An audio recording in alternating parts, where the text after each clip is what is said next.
Sandali na lang, huwag niya sabihin ko lang pinag-isip kasi makulit siya. Okay lang. What's that?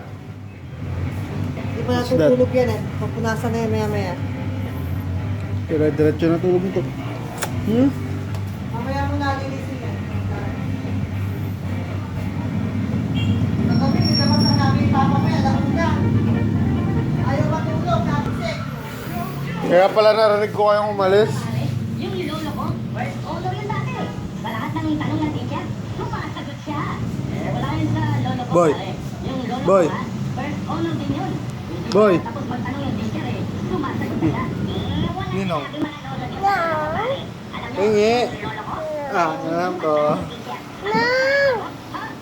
Bakit ba? Ah, ito, ano lang. Number one siya.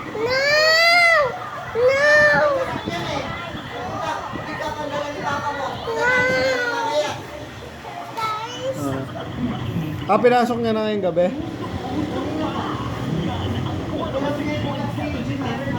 Hindi galing ako hulo eh. Bukas pa yata.